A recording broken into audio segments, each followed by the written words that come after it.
Hey, folks. Today we are talking about money and sex and how they impact us as people. Often, for many people that I work with, money and sex echo each other and the problems that they experience. Many of us were not taught growing up things about sex or money and how, especially, those issues show up in our relationships. Or how shame is connected to both of them and how we interact together, and maybe how we even talk to ourselves about money or sex. Most of these issues, too, are deeply connected to family dynamics and maybe even feeling like an imposter. So let's be real, most of us have these specific issues that we have really avoided in our lives. So I took a quick spin around the Google and I just wanted to get a very surface sense of what financial literacy actually looked like.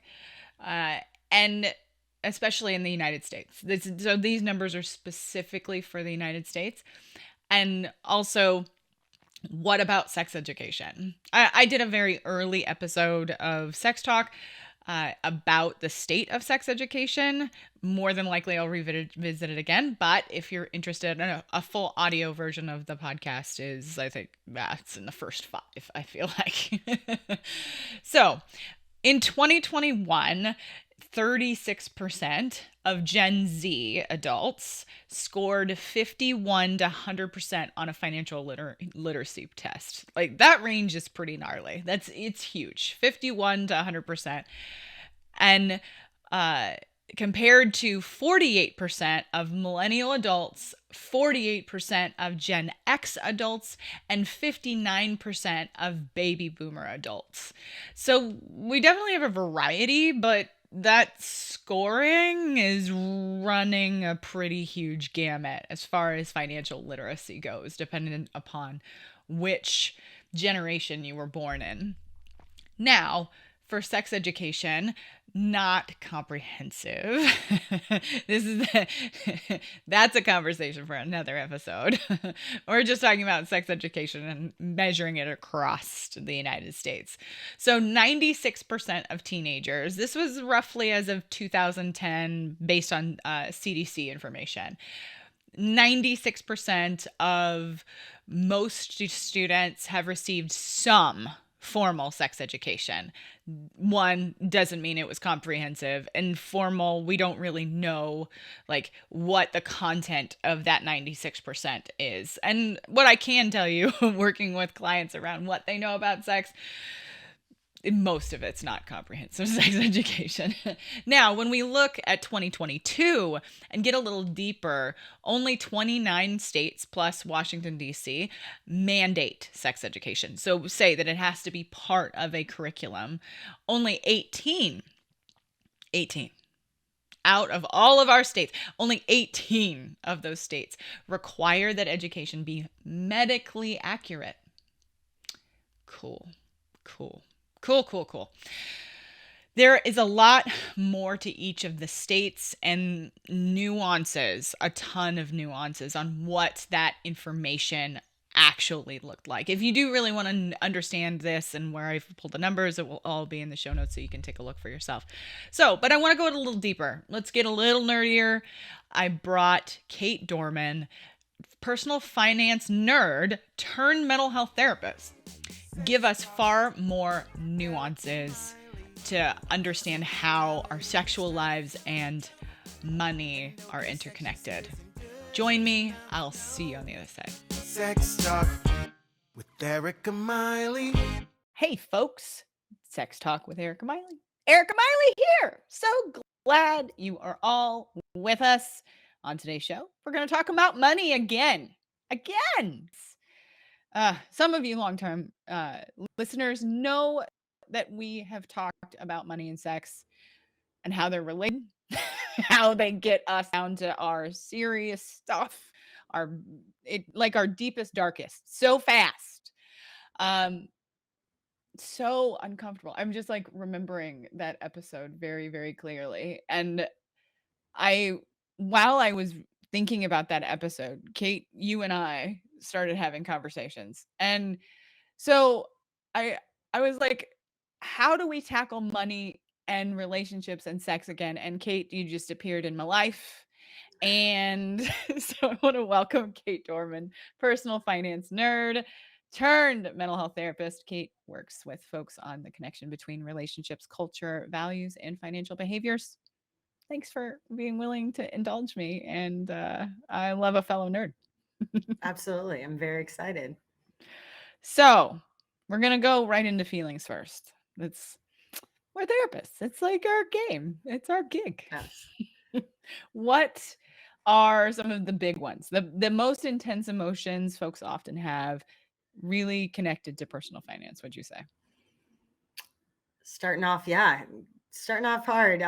So, pretty much, I mean, when I became a financial therapist, I did not expect there would be so many tears with my Mm, clients, but there really are. I bet. There's a lot of feelings of anxiety and a lot of feelings of guilt. There's feelings of Yeah. betrayal. With Mm, anxiety, it could be I don't have enough money. I'm not yes. making enough money. But then there could also be, you know, feelings of anxiety of spending. Actually, Hmm. there's some people who are they're just too anxious to spend money on anything. They only buy what they absolutely need, and they're not enjoying any of their money. Um, and then yeah, like I said, there's feelings of guilt, maybe guilty for what you're Yes. purchasing, or guilty that you don't have more Whew. money, or guilty my partner's making more than I am, and I Yeah. can't contribute the same amount. And then there's betrayal. Financial infidelity is very real, and Mm, so people who open up credit cards, and if their partner finds that out, they feel very betrayed. yeah. People have described it as very similar to being cheated on physically. Hmm. And so, um, yeah, lots of fear for the future, definitely as well. And I think also a lot of uncertainty. There's not just like there's not a lot of sex education.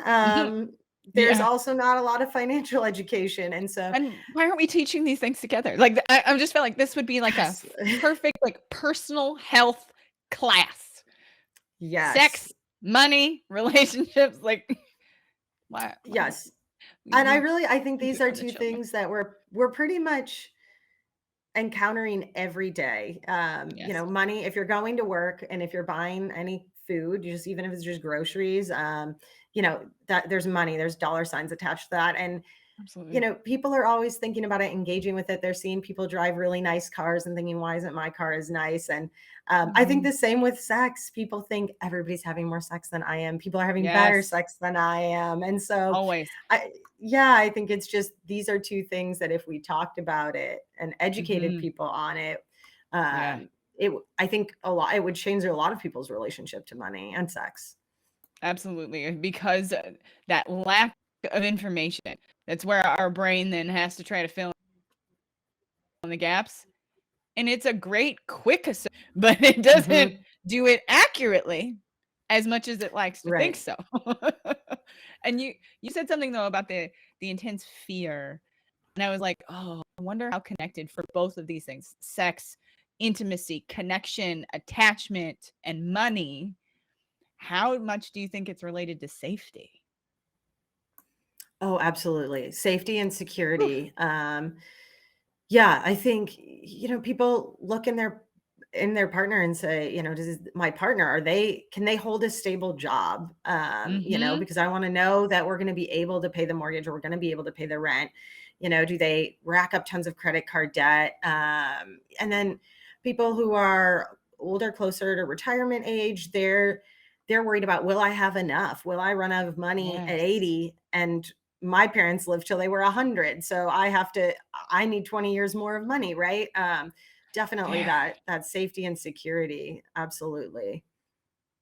I, it it it occurred to me that, uh, I was thinking I think even in the last episode when I talked to our guest then, um, we were talking about what it's like when you grow up in poverty. I grew up in poverty, a generation college student, both me and my sibling. This and then my partner is very similar. And so like what you were saying, I was just like, yep, check, check, check.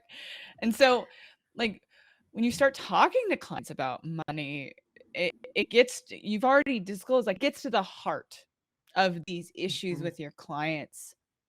Uh, And I'm curious, like when they're maybe in their families of origin or caregivers, where do some of these messages in and I think maybe the beginnings are?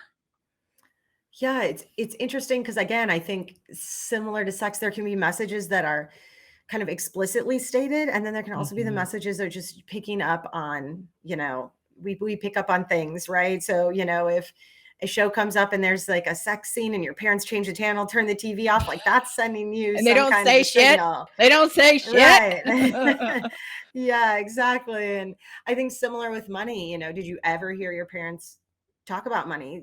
Maybe that Mm, actually made you worried about money because you didn't know about what your family's financial situation was, or maybe it made you feel really secure that if my parents don't need to talk about it, we must be fine. And so I think, you know, I think there's the things people say and don't say, and then just our life mhm, experiences. Somebody whose one of their parents pass away, and now they only have a single. That parent was a working parent, and now they only have one parent who can work. That parent hasn't worked in years, and now they have mm, to move. That's going to impact them for a long time. And for some people, that means, I know that I can get through anything. I'm fine. I don't need it to build up a big pile of money because I feel confident I can get through anything. And for other people, it might mean I need to stockpile money in case the worst happens, because the worst happened, and I don't want that to happen again. So really, kind of anything you've been through with your parents or past partners can really yeah, shape your financial beliefs. yeah.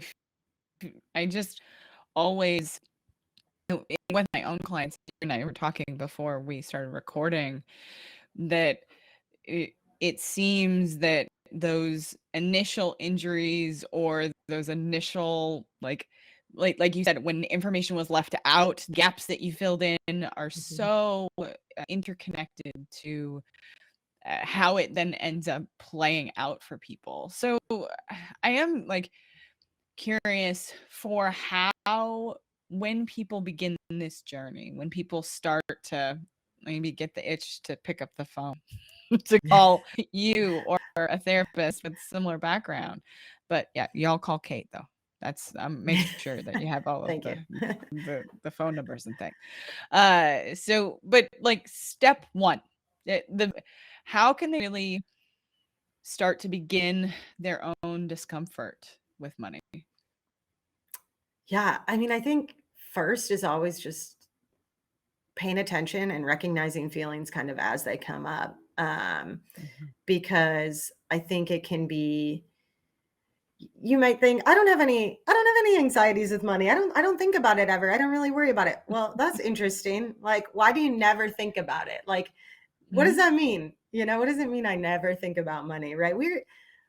Maybe that's an issue, or like we Mhm. do have feeling there's something driving your behavior, so maybe take a Yeah. second to think about what do I feel like when I save a little bit or when I spend a little bit, or what do I feel when my partner pays for dinner, or what do I feel Mhm. when Christmas comes up and I have to spend a lot of money on gifts. What there's Yeah. again there's money coming up all the time in our lives, and so it's impossible to not be impacted by it in some way. So I think paying attention to Absolutely. those feelings, and kind of with anything with mental health, it's financial therapy is when this is causing you distress or discomfort. And similar in a relationship, if there's a lot of conflict around money, that's a really good time to come in. I think sex and money are usually two of the biggest reasons for divorce. And so if Mm. there's a lot of conflict there, there is a space that can be addressed. Yeah, so I think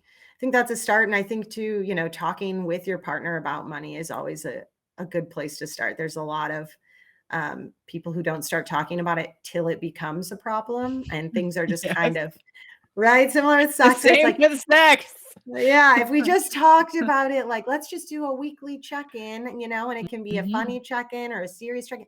But then it Yeah. takes that kind of like taboo away when we do feel like we need to Mhm. bring something up, because we're already talking about it regularly. It's not a big deal. And so yeah, I think people starting to notice their feelings just on a day-to-day basis, and noticing what you think when you see someone else's Instagram post and they've posted that they just Ugh, bought a new that's house. Like, how does that Oh, make the you feel, social right? medias, right? Like Y- I you're bringing don't get me you're bringing something started. up that I think that you and I could be here we could be here for 5 hours about this, but like the the thing I get questions about on social media all the time, which is especially for my folks who are out there dating after divorce, maybe dating after long-term relationship, or uh, trying to navigate dating apps. The question they ask me all the time is, when do they start asking about sex? When is that okay? And I think the same goes for money. I think, uh, what do you think? And I think we should both answer this I was question just going because to say, I'm curious what your somebody's gonna get in the comments of this and be like, both the questions we want to know. So for you we'll get though, ahead of that. when somebody's dating or when somebody's starting to get to know someone, intimate relationships, when do they start having conversations about finance? I'm all about why not right away, but it doesn't Right? have to be in a very I think again we associate like talking about money with like there has to be a problem, or Mhm. that's I have to know this person really intimately. Mhm. But I'll share a personal example. I went to a brewery, and it was one where they had a little QR code on the table. This was kind of like maybe like a year ago or something I was after gonna I'm say vaccinated. the menu QR code thing like they've been doing since Yes. post. Yeah, yeah, yeah. Yes, and so I didn't really understand, and so I was like, "Okay, QR code, okay, I order," and then I ordered it on my phone, I paid for it on my phone, and then someone just walked it over to me, and that was it. And so, I just kind of asked the group, and there were a couple people I'd never met before, but I just kinda said, "How much do people tip now?" Like, because I just did everything by myself on the phone, and, like, Yes. I literally did everything. I never even met the person who brought me my drink. It was that quick, and, some people the people I hadn't met felt really uncomfortable that I asked that question. I said, "I'm not saying I'm not gonna tip. I just am curious, like, what the protocol is," and, You just told why I you have a job, Kate. You literally right? asked one question, and they're Yeah, like, and "How could you?" exactly, and we got into an interesting conversation then about tipping, and so I think, anything like that on a first date, you can bring up, if somebody's paying with their card, and you just offering to split, or, you can talk about flyer miles, if they lay down a Mhm. Alaska Airlines card, you can say, "Oh, do you get really good flyer miles? Like, where have you traveled with it?" Or, you can I think it can just come up, just Yes. m kind of practice a few little things, and you can just make it come up. Yeah, I do think we put a lot of pressure on ourselves about getting these initial interactions, whether it's romantic or even in new friendships, right? Right. And ultimately, we need to be able to ask each other hard things. And yeah, you don't have to give each other the life story right out the gate. Uh, maybe not telling a person your favorite position on the first date if yeah, if y'all aren't gonna if I mean, of course, if y'all aren't gonna have sex. I mean, first date sex is fine, but if to be able to be naked with one another, it's okay to have conversations about money perspectives. It's we are in a new and different time, especially post COVID. And whatever economic issue or thing that's coming, of course, right now we're all hearing things like, oh, there's a recession coming. Okay. Like those of us who graduated college, myself, like the first time I graduated college was 2007 into 2008. It Right. was shit. So I'm sure that the concerns about money are like right in humans' faces right now. They're just so ripe. So to me, it doesn't seem like it would be odd to have those first conversations. Probably, yes, uncomfortable, as you just displayed so brilliantly. I mean, I think about it as like pretty much sex and money are like the elephant in the room. They should be the elephant in Yes. the room. But Yeah. for some reason we have decided that the elephant is not there at all. Like it's Yeah. really not there. But it should be because really, somebody's paying for the movie or somebody's paying for the drink or the dinner and Yes. somebody's paying and both people are thinking, no, do like, could we kiss or do we even Mhm. hug?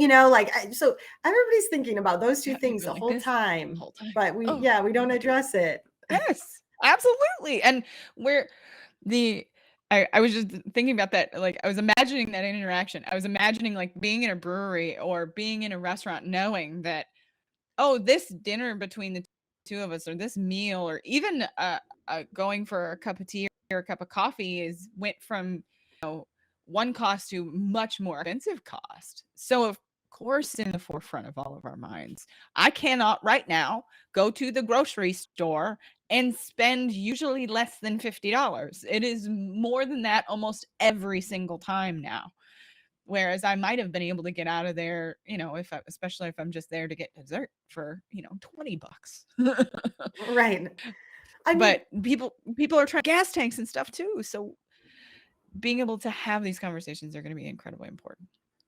and I think, bringing it up on the first date is now you're already, let's say this becomes a relationship. You're already setting Mhm. this, um, like not pattern, but you're kind of like setting this relationship of we do talk about the difficult things, right? And you have already created that. It's not, oh, we're 1 year into dating. Maybe we should talk about money or sex. It's like let's set that standard now. And then I'm thinking too, I'm imagining two people at dinner and one person is they ordered something and it's they're should order the more expensive thing on the menu or not? Like, I don't know Mhm. if I'm paying or if they're paying or if we're splitting it. And it's like, what if we both just sat down and said, I would love to split this with you, or I would love to treat you.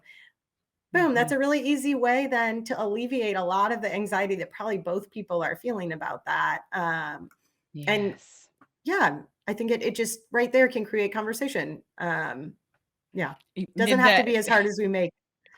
absolutely. I'm constantly telling my clients when you create the boundaries around whatever the interaction is, it gives you both or more than both freedom.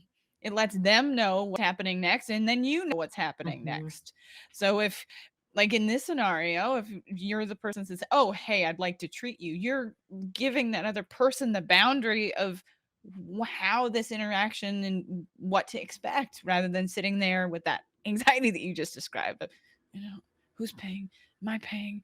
I don't know. Maybe I'm going off the dollar menu tonight.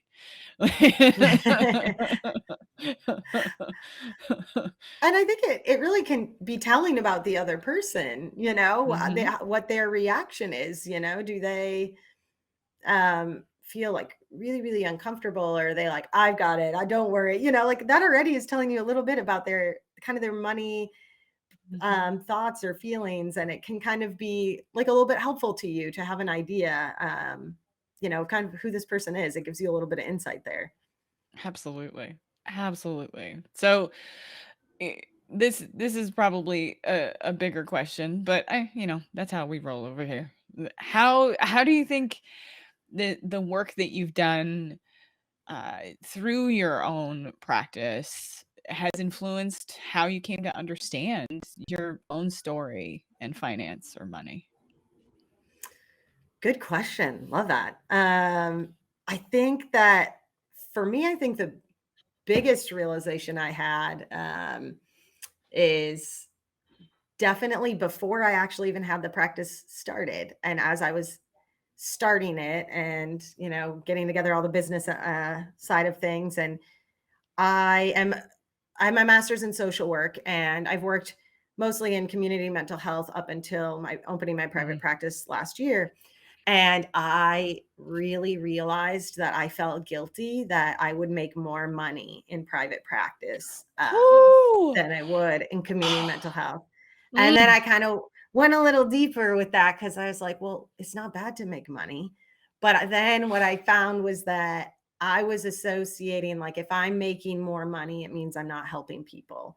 Yep. And it's almost, I think in social work, there's definitely this belief that, like, I just kind of have to self-sacrifice. I should work Oh, 16 yes. hours a day and make no Oh, yes. money. And yeah, Therapy, social work, any of the psychology, like, it's almost as if it's teachers. this either yeah, teachers too.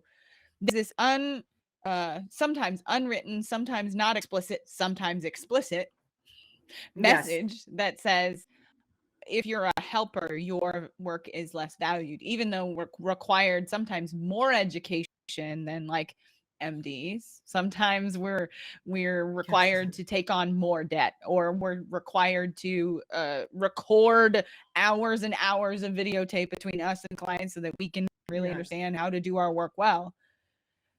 But we're not allowed to be financially successful at it.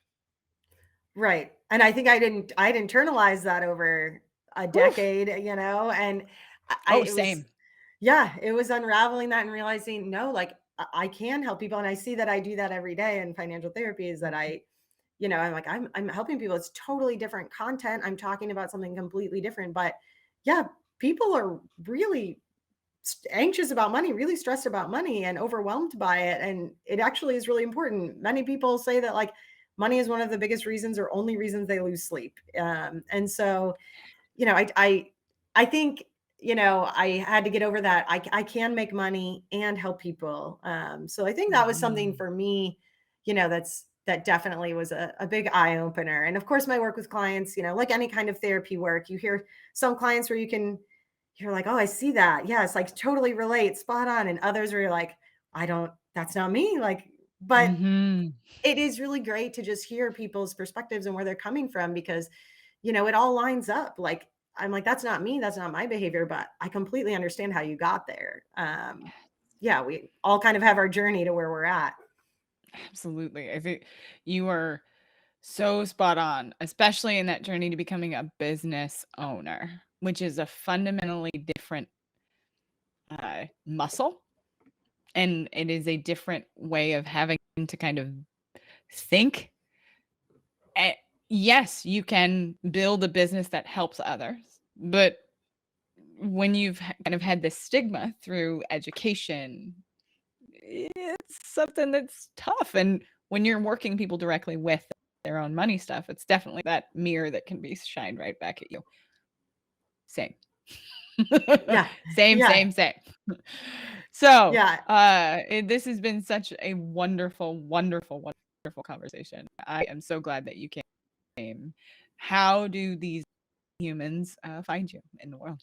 Yeah, you can find me at soundfinancialtherapy.com. And then I'm also on Instagram. It's just Sound Financial Therapy. And my Instagram I'm not like as consistent as I'd like to be, but I post just Name. conversation starters, like financial conversation starters. And Mhm. so sometimes the questions are really specific, like, how much, what's your credit score? How much money do you have saved for retirement? And sometimes the questions are really broad, like, what did the women in your life teach you about money when you were growing up? Or what did the men in your life Ooh. teach you about money? Or how has your religion shaped your financial beliefs? And so they're really just to be asking yourself, or to be asking a partner or a friend, but just to try to give people ideas of how to talk about money in a way that's not just talking about the stressful problems. Well, I mean, you did just give away a bunch of stuff. Oh, you could go to the Kate's Instagram, pull out the journal, and just use journal prompts right before you go into Yeah. session. You would be doing great work. Kate, was full of information, incredible information, and really helped me see, and I hope you see, how connected our discomfort with sex and money overlap. I hope you got what you needed from the conversation.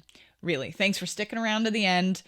If you want more stuff that I really couldn't share or Kate couldn't share, we couldn't talk about on social media because algorithms and all of the things that they do to us. Join me and the rest of the Board of Nerds on Patreon. The link is in the description. The first 500 folks get a sweet brain taco or eggplant squish fidget. The Board of Nerds is going to get to participate in content creation and asking lots of questions and potentially getting their questions answered on the show, or maybe even be on the show. So join me over on Patreon. Thanks for joining me, folks. I will see you next Thursday.